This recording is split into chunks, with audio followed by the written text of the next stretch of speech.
All right, so welcome to Birational Geometry. So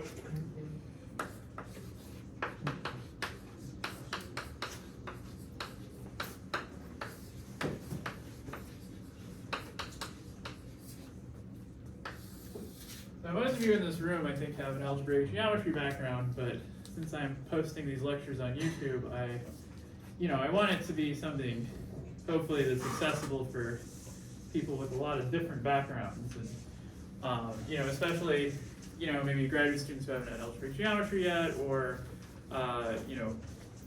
professors who focus in other areas, but they want to know something about birational geometry.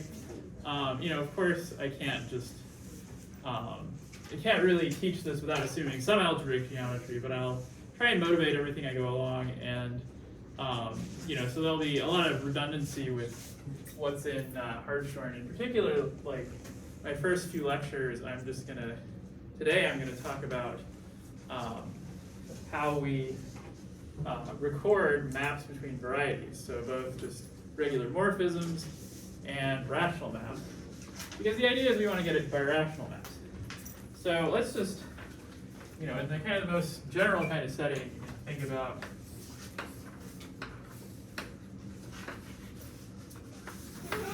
some morphism of spaces. And the question I want to talk about today is, how do you write such a thing down? I mean, here, I guess I've written one down, but how do you express what f is actually doing? And so this is kind of the motivating question for today. How do we record such a thing?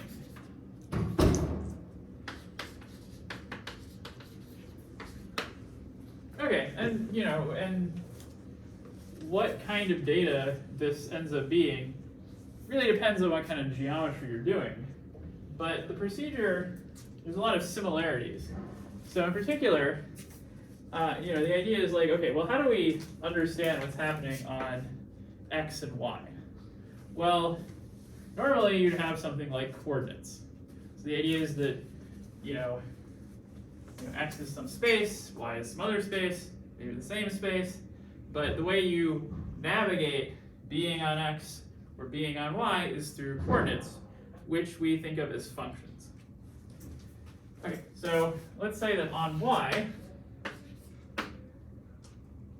let's say we have, I'll call them y1 up through y small k. Actually, let's use n. And these are going to be something like, we can think of them as coordinates or functions, or just some kind of gizmos that tell you something about y. And the idea is that we should have enough of these coordinates or functions such that if you specify what their values are, so normally you can think of something like, on planet Earth you have like latitude and longitude, and if you know the latitude and longitude, you can tell where you are. So if we want to define this f sending things in x to things in y, what we want to do is, given the data that specifies where you are in x, then apply some transformation to that data, which gets you the values for the y's, which tells you where you are on y. Okay, so then if we know where we are on x and saying, well, we have a bunch of coordinates on x and we know what their values are, so let's just call those x1 through xm.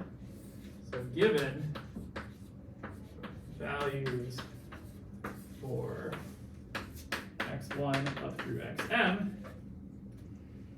and then we have some some functions. So what we're going to do is, I'm just going to use that same letter f to say we're going to set y1 is equal to f1 of all the x's,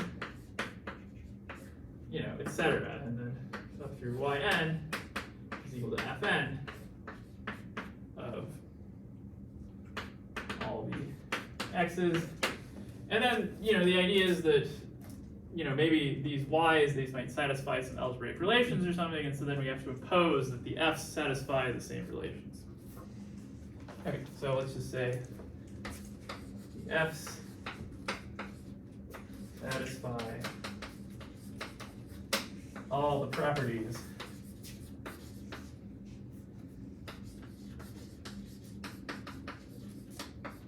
the y's do.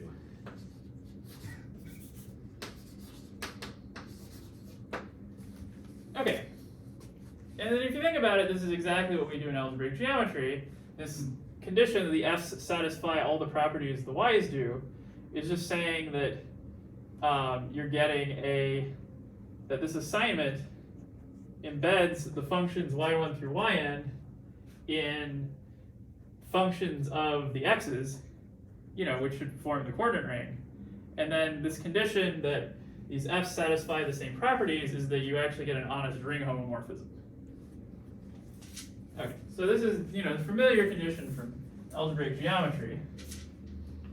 And let me just give you an example. And everyone's favorite example from algebraic geometry is the twisted cubic, which I will talk about a few times today. So we have the twisted cubic.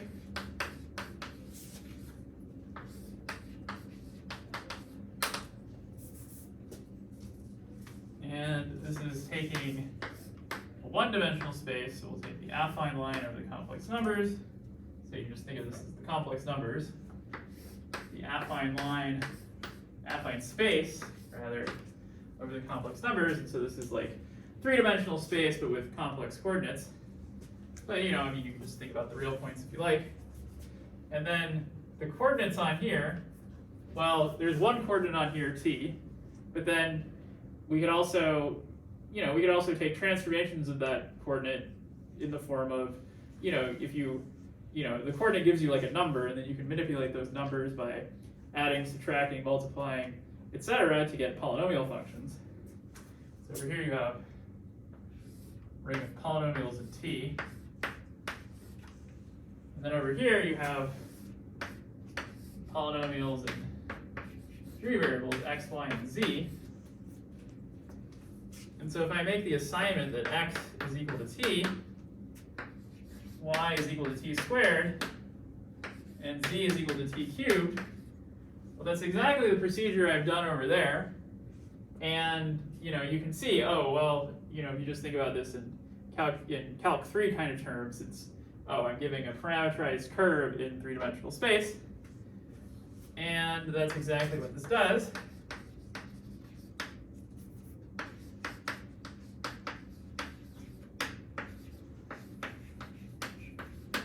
And in algebraic geometry, we think of this as encoding a ring homomorphism.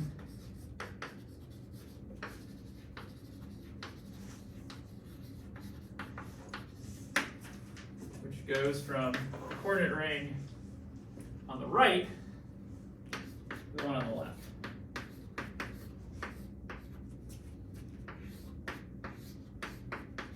And in fact, this is a surjective map in this case, which corresponds to the fact that this map here is a closed immersion. Okay, so now this is, so this is kind of just a really quick summary of kind of the relationship between algebra and geometry that gives rise to algebraic geometry. Here I'm looking at affine spaces. But what's going to be important for us is when we look at birational geometry, what we're looking at is maps like these, which fail to be defined everywhere. So now, usually this gets introduced as birational maps are defined in an open set, which I think at first, if you aren't really super familiar with algebraic geometry, it's kind of a little misleading because the notion of open set in the Zariski topology is kind of a very, open sets in algebraic geometry are very large. It's like everything but, a small exceptional set, whereas in differential geometry, the open sets can be pretty small. Okay, so in algebraic geometry, or let's say birational geometry.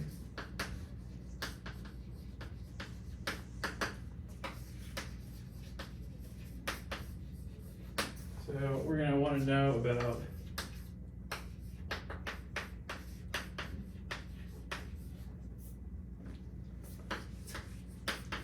we're going to study rational maps.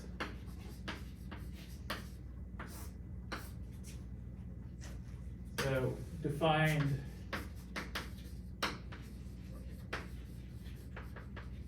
on the source away from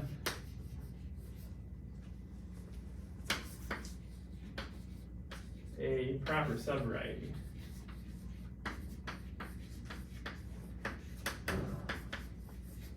Well, I mean, I don't know, maybe technically I don't want proper there, I guess.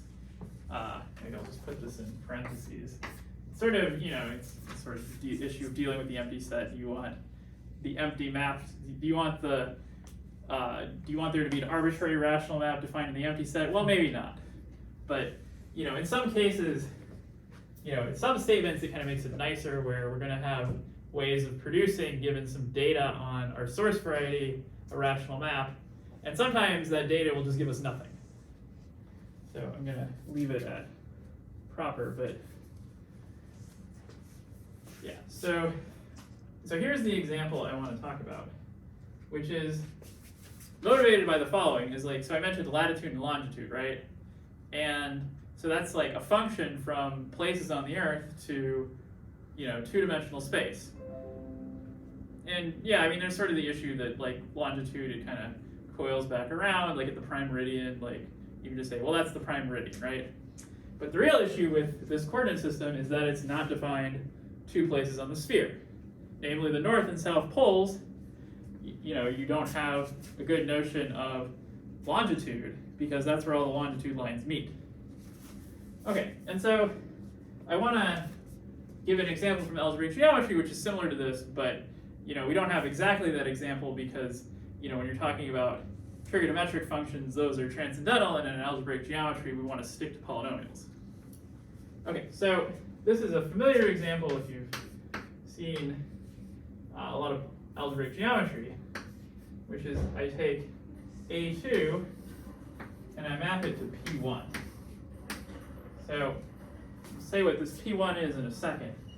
But the idea is that I have, on here I have coordinates x and y. And we'll say on here I have a coordinate, you know, maybe we'll call it t. And I just want to take t is equal to y over x. Okay, and so this is the origin of this notation of rational map, is that rational maps come from rational functions. So this well-defined map came from polynomial functions, and the rational map comes from rational functions. And the fact that these are defined away from a proper subvariety is exactly the issue of dividing by 0. Okay, so let's do the picture over here, and then I will say a little bit more about what's going on with this P1. So the picture is, I'm going to draw the real points here, but everything that's happening here is also going to work over the complex numbers. And you know, I have my point 0, 0 at A2, and then for every point except 0, 0, there's a unique line to the origin connecting 2 points up. So let's say this is 0, 0, and this is 0, 1. This is maybe 1, 1. And then, you know, other points, and what these lines are is these are going to be fibers of that map, because this value y over x, that's just the slope of the line. And then you could look at, you know, for any point you can say, well, if it's not the origin, I can just connect it up with the origin, draw that line, and compute the slope. So there's two problems here. Well, the first is just that, you know, we have this issue of what happens for the vertical line. Well, that slope is undefined, but, you know, it's just, we can just say, well, we'll just throw in a new point corresponding to this vertical line, and that's exactly what this P1 means. It means that I'm not just taking, you know, all of the numbers, but I'm also including a point at infinity. Okay, so more about this projective space later. I mean, this is one way to construct it, and we'll have, you know, maybe a better definition in a little bit. But you know, with this definition, the map is still not defined in 0, 0, because you know you can think of the map as sending, you know, instead of thinking of it in terms of numbers, you can just think of this P1 as the space of lines through that origin, and so you just send the point to whichever line it lies on. But then there's a problem when you get to the origin, namely it lies on all the lines. So you can't specify where it goes. So the map is not defined when x and y are both 0. Okay, so you know, imagine this is going over this line here. And the solution, the way that you can turn this problematic thing into something where everything is defined, is a construction called the blowup, where you replace that origin with a line of, where you basically say the line of tangent directions through there, because that's what separates all these lines. And so what that looks like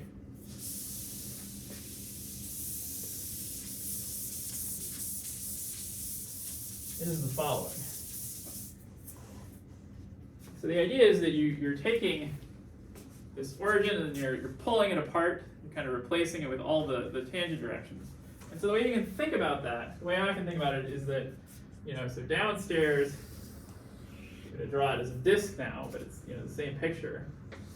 I separate out all these tangent directions. So this is, you know, my line P1, and then there's like, you know, there's a problem with the origin. And you can imagine that it's like, you can imagine like a spiral staircase like rising out of the ground. And so what you have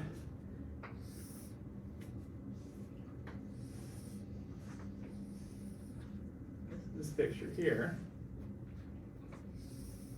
Again, this is the real points. It's kind of one of the things you have to get used to in algebraic geometry is knowing when a picture that only includes the real points is telling you the truth, or when it's lying to you about what's happening with the complex numbers. And then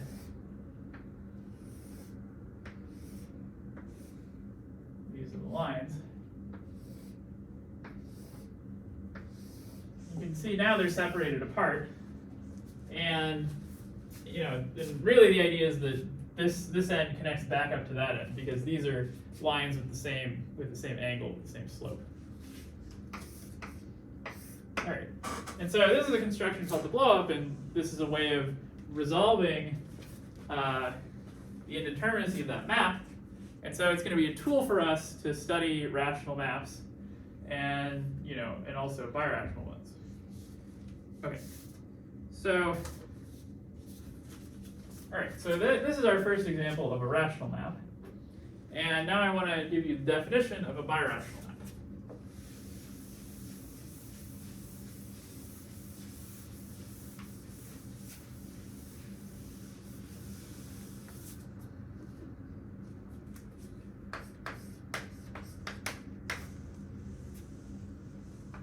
So a birational map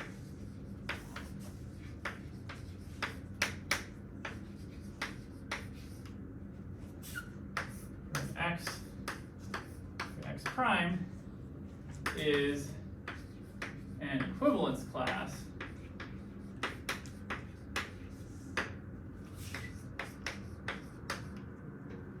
of an isomorphism, and I should use a dashed arrow here. So I'm gonna use dashed arrows for maps that are rational, that are not defined everywhere, and then a solid arrow will mean the map is defined everywhere. So this is an equivalence class of an isomorphism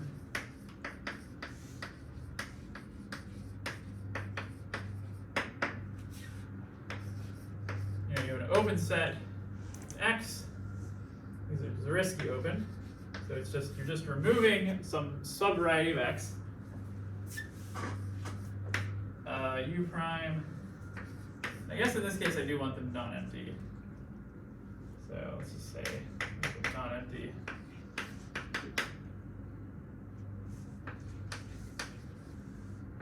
And where U and U prime are isomorphic.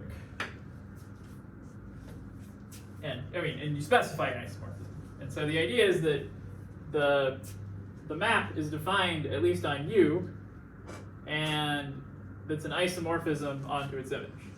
And then you might be able to make the U bigger. You can certainly make it smaller. And of course, there's going to be like some largest U you can extend it to that makes it birational. And then there's maybe larger set you can extend it to where the map is defined. Okay, so I think the first example of a non-trivial birational map I want to write down is the Cremona transform from P2 to P2. So since I'm using projective space a lot, think I should define it right now. This is going to be something we'll be talking about a lot. And so I'm just going to, as an aside, so Pn is going to be, think of it as the set of one-dimensional quotients of an n+1 dimensional vector space. And so, you can think of, if you think of this in terms of the kernel, when n was equal to 1, take P1, you get exactly the lines to the origin once you quotient out by saying that if I send the basis elements to A1, A2, up through AN+1, that this is equivalent to, if I just multiply all of the coordinates by some non-zero constant lambda, and one of these coordinates has to be non-zero for this map to be surjective. So this definition excludes making all of the a's 0, and then you can think of these a's as coordinates on the projective space, but they're what's called homogeneous coordinates, where if you scale up all the coordinates by some constant, it gives you the same point.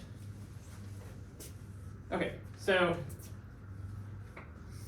I mentioned that now because my example of a birational map is the Cremona transformation.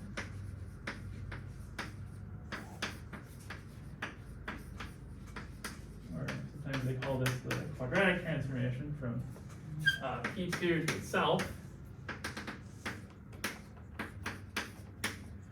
And of course, this is the same variety on both sides, but I want to use two sets of coordinates just to keep track of what's going on. So we'll say that the coordinates on this side are A, B, and C, and the coordinates over here are X, Y, and Z. And just like up here, the reason we have three coordinates is because there's one parameter of ambiguity. So if I have the coordinate 1, 2, 3 over here, and the coordinate 2, 4, 6, those are the same point in this P2. So you can think of this, and here I wrote it as quotients, which is kind of the standard way to do it, but sometimes it's easier geometrically to visualize that projective space is lines in the vector space of one dimension higher through the origin. Okay, and so our way of producing maps like these is, so the double-headed arrow means it's birational, is I just, I assign x, y, and z to functions of the a, b, and c. So I'm going to set x is equal to 1 over a, y is equal to 1 over b, and z is equal to 1 over c. And that's not the most common way this is written. So one thing you can note is that if I multiply x, y, and z by a, b, c, so you notice this is, as written, this is not defined where a, b, and c, where any of them are 0. So, but we can make the domain where this is defined a little bit bigger by clearing denominators. So if I multiply x, y, and z all by a, b, c, then on the locations where a, b, and c are all non-zero, I get the same map. But then turns out my map is defined a few more places. So I get that x is equal to, well, a, b, c over a, when a is non-zero, or you can think of it as taking a limit, I get BC. And then likewise, you get y is equal to AC, and z is equal to AB. Okay, and then there's, so this is the promoter transformation, and you can kind of understand a little better what's going on with this with toric geometry. So the idea is that I have my projective space, which we think of as a triangle, and the way to read this picture is that each of these lines corresponds to when one of the coordinates is 0, and then what I'm doing when I do this inversion is I'm turning the triangle upside down. So I get this picture. And the way these are connected is what's actually happening is that this birational map is still not well defined when 2 of A, B, and C are 0. Because if 2 of them are 0, then I get that x is 0, y is 0, and z is 0, which is illegal in this definition here, because for this to be a surjective map, we need at least one of the a's to be non-zero. So this map fails to be defined at the 3 coordinate points, and so what we have to do is we have to blow up at those 3 coordinate points, which in toric geometry corresponds with trimming the corner. So we trim the top corner, the bottom corner, and the right corner. And then the other thing you notice is that if you take the locations where A is 0 but B and C are not, then those all get sent to the same point, because we're going to have x is some non-zero value, but y and z are both 0, and when only one of these coordinates is 0, it doesn't matter what the value is because you can scale it up or down. And so what's going to happen is each of those 3 lines is getting contracted to a point, which is exactly what's happening in this picture over here. Okay, I think this is a good place to pause, see if there are questions. Yeah, we're doing on time. Okay, not bad.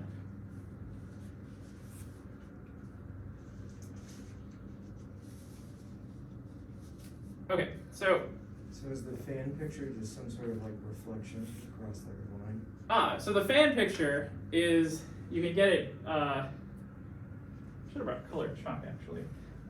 So the fan picture is just dual to the polytope picture. Yeah. So yeah, you can just do, but you shouldn't really think of it as reflection. I mean, I guess you kind of can, because it's like, in this case, it's especially like, oh, I'm just replacing every character on the torus with its inverse, but that's kind of special to this map. Okay. So it's, when you're just thinking about birational transformations in the toric setting, the idea is that it's, you can really just think of it as like, oh, I have the same lattice, I just have a different fan. But you can always resolve it by taking a common refinement of the 2 fans. Although, that might be like easier said than done, but you can, that statement is basically toric resolution of singularities, is that you can, like, given any 2 fans, you can, that's kind of a strong statement, but it's, it's kind of easy to say it, right? Yeah, so the fan here would be, so each blowup is just subdividing one of the cones of the fan. So in the fan formalism, computing blowups is actually easier, because you can just say, oh, well, I'm just subdividing the cones.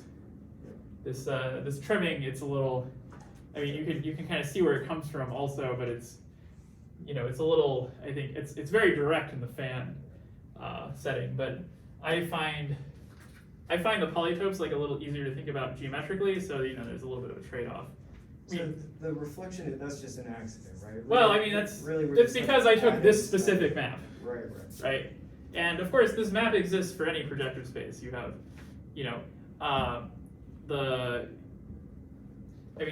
so one, I guess, exercise that you might if you know a lot of torque geometry, it's nice to think about the P3 case, and I will go over that one later once. But for that one, it gets a little trickier because it's, when you're in 3 dimensions, it's tricky to see what happens with the curves. Whereas in 2 dimensions, the curves are just the codimension 1 things. And it's kind of easy to keep track of what's happening in codimension 1. And then in codimension 2, it's kind of like, well, nothing much happens. Okay. Yeah, so if I want to draw the fan in here, it would be like, it's just the dual fan to the polytope, which, yes, if I draw it a little more symmetrically, then it's easier to see. Yeah, there we go, that's correct.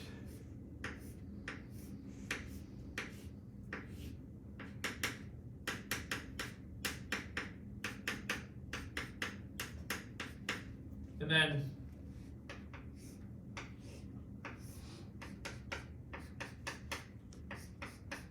get this.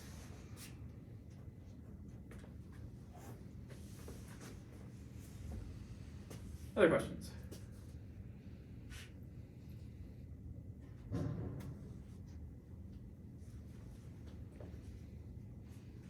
All right, so one of my goals in this course is going to be understanding birational maps.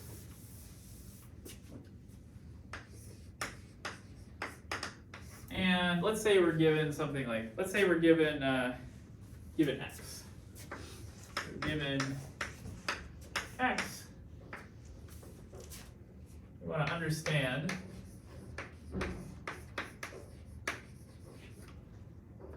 birational models. Let's just say birational maps.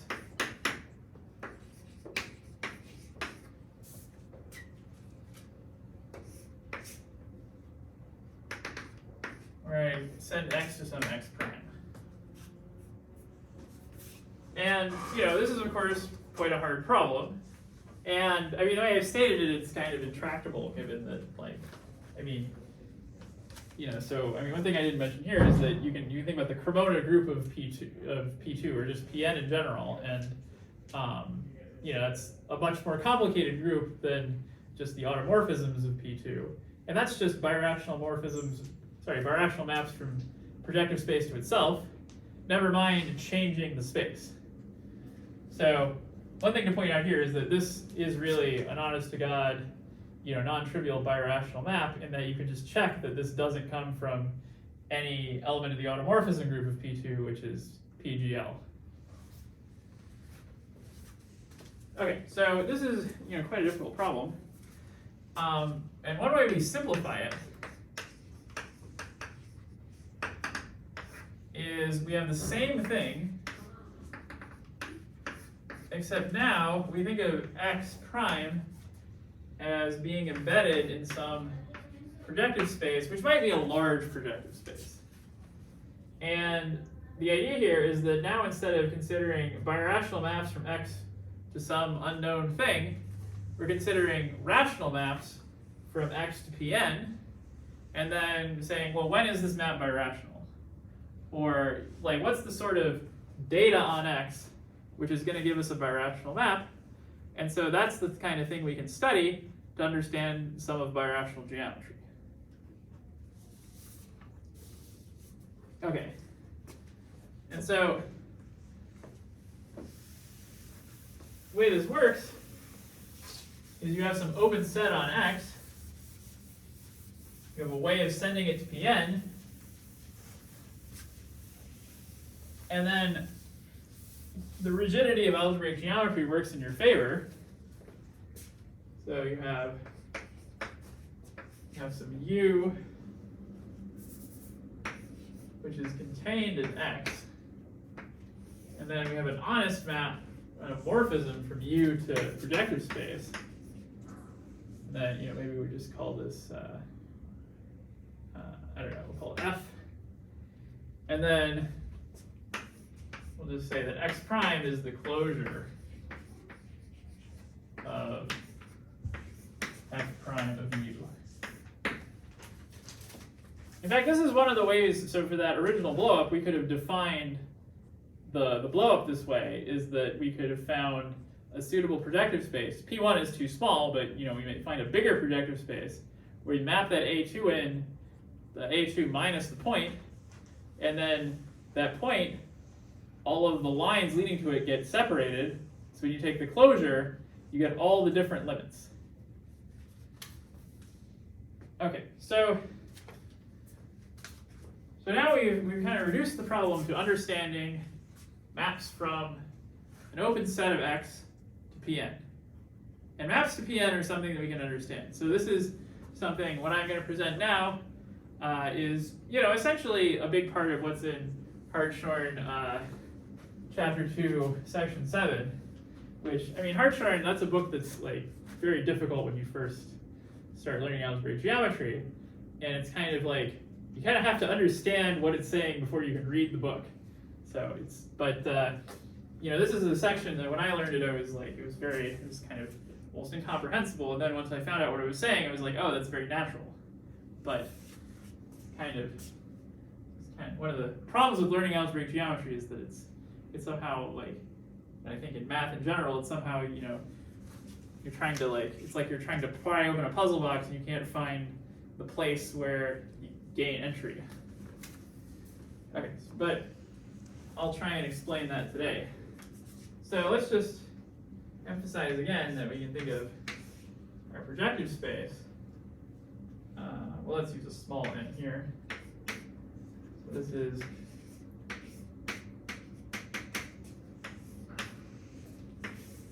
quotients of n plus 1 dimensional vector space. And then I'm taking all those quotients and I just care about the kernel, and I'll have the same kernel assuming the output. So you can imagine this A1, A2, n plus 1. This is just the images in the target of the standard basis vectors. And it's no problem if we want to scale them up or down, or even by a negative number. So here, this is really a quotient by the group of invertible elements of complex numbers, namely the non-zero ones. So this is the one-dimensional algebraic torus. Okay, so I've told you what projective space is by telling you what its points are. And a point of a space is just a map from a point to the space, right? This is kind of the fancy Grothendieck way of thinking about points, is that they're really maps from some other space that you already understand, namely the one-point space, to the space that's in question. And the use of this is that thinking in this way, we can generalize to what are the points valued in other schemes, or rather, what are the maps from some other scheme, like, whatever our x is or our u is, to the projective space. Okay, so a map from a point, which I'll think of this as like spec C, to En is exactly a member of the above set. Is, if I have such a map, then I get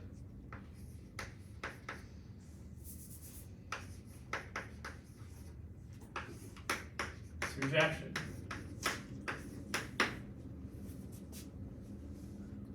Okay, and well, kind of thinking, just thinking in terms of complex geometry, when you're thinking, the null sets tells us that, in projective complex geometry, when you have some variety of finite type over a field, well, it's enough just to check what happens on points. So the idea is that for every point of your scheme X that you want to map to projective space, you have exactly this data.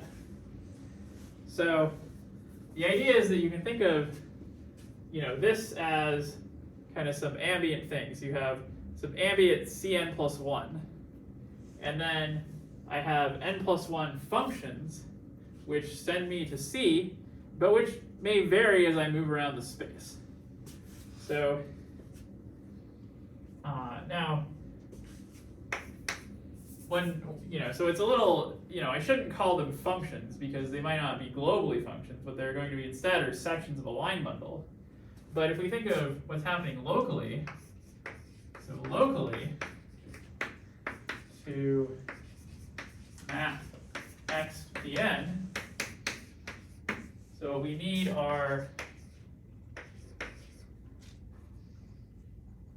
n plus 1 functions, which don't simultaneously vanish.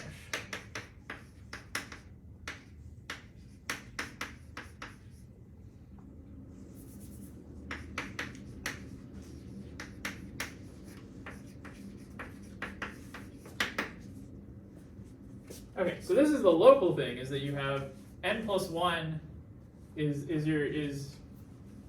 have your a1 through an plus 1. Those are going to be valued in where you are in x. So these are going to vary as you move around x. But the thing that's not allowed to happen for the map to be defined is that these can't all simultaneously vanish. Now, that's the local idea. And if you want to make it global, then the values of a1 through an plus 1, they may not be globally functions, because they may not transform like functions do, but instead they're going to transform like a line bundle does. So when we globalize,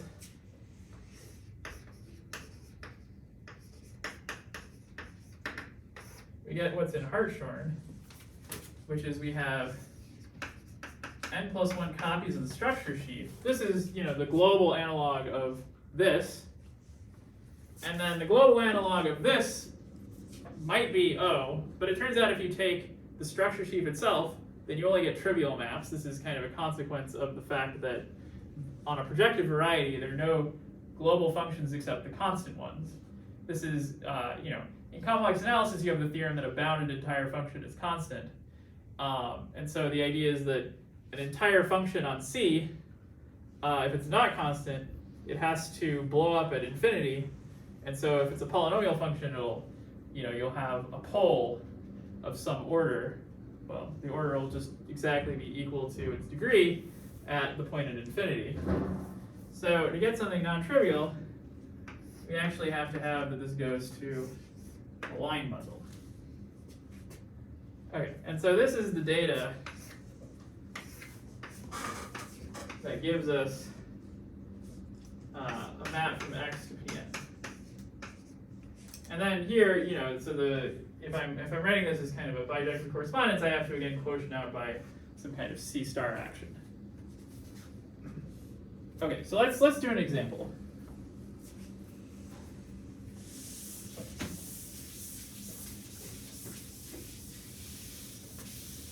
And the example is, of course, the twisted cubic. But now, instead of using affine space, I'm going to use projective space. So the idea was, before I was mapping A1 to A3, and when I do that, I could extend from a map from P1, but then the point at infinity has to go somewhere off at infinity in A3, so it really becomes a map from P1 to P3.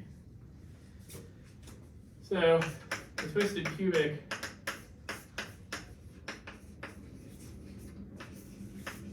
revisited. So I have P1 and I want to map it to P3. This is actually going to be a closed immersion. I can say that I have coordinates S and T over here, where, if I want just the regular coordinate on affine space, in here I would take, S over T, for example, and then you can think of P1 as two A1s patched together. One has coordinate S over T, the other one is T over S. And then likewise over here we need four coordinates X, Y, Z, and W, which is a little bit puzzling at first because, well, we only had 3 before, so where does the fourth equation come from? Well, the fourth equation comes from the fact that 1, in the affine case, we had 1 equals 1, which just automatically follows from being a ring homomorphism. So here we record that by just setting x is equal to s cubed, y is equal to s squared t, z is equal to st squared, and w is equal to t cubed. Okay, and so what we've got here is that, so what this is inducing is that I have essentially s cubed, s squared t, st squared, and t cubed. These are locally 4 functions. They're not actual functions on projective space because each of them has bad behavior either at 0 or infinity. So this one, if you think of s as vanishing at 0, it has to become infinity at infinity. And here, if you think of t as being like 1 over s, so it's vanishing at infinity, well then it has to blow up at 0. But what this gives us is it gives us a surjection of 4 copies of the structure sheaf. That's just the sheaf of functions on projective space, on the P1. And then these cubics, the way we represent those is by this twist here. We're saying, okay, well, these are the degree 3 homogeneous forms. And in fact, this is all of them.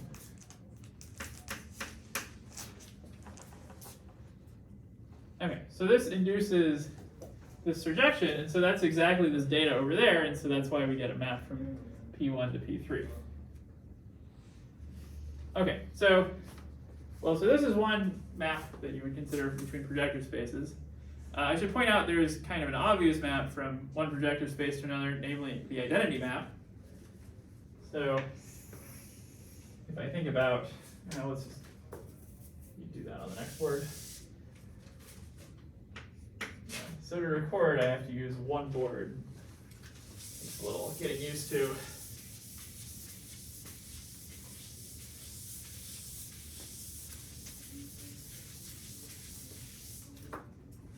So we can also consider the identity map from Pn.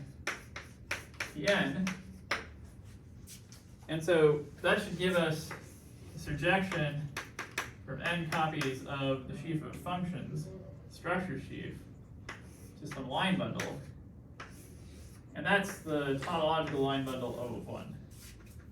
Or maybe, I guess, in some constructions O of minus 1 is the tautological bundle, but I think I will call this one the tautological bundle. I don't think that'll get me in trouble later. And then in fact you can see that the pullback of O of 1 is to your variety that's being mapped into Pn is the line bundle inducing the mapping. Okay, so questions so far? Okay, I think I have gone over time, which is unfortunate. But I will stop here and then we will continue next time. Or wait, sorry, we go to 150, right? Yeah, you got 2 minutes. Oh, I got 2 minutes, okay. But that's not really enough time to finish what I have. So the one thing I just want to mention here is that, so there's kind of a limit. So before we were thinking about fixing the Pn and looking at maps into it. But what's actually better to do a lot of the time is just to pick, you have your X, then you pick your line bundle, and then you see what maps projective space you can get out of that. And because there's a limit on how many global functions you can send to the line bundle, namely just it's all the global sections. So in general, given X, some space, and L a line bundle, then we can write, so we can attempt to map to Pn,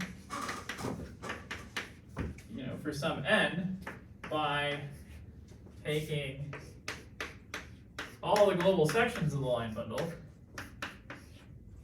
tensoring with O, and then mapping to L, But this may not be surjective. One way it can fail to be surjective is just there may not be any sections. Well, in that case, the line bundle is not helpful for our purposes, and we will kind of avoid those line bundles. We're going to stick with the ones that have lots of sections. And I'll talk about ways a line bundle can have lots of sections next time. But even if the line bundle has a lot of sections, this might not be surjective. So this is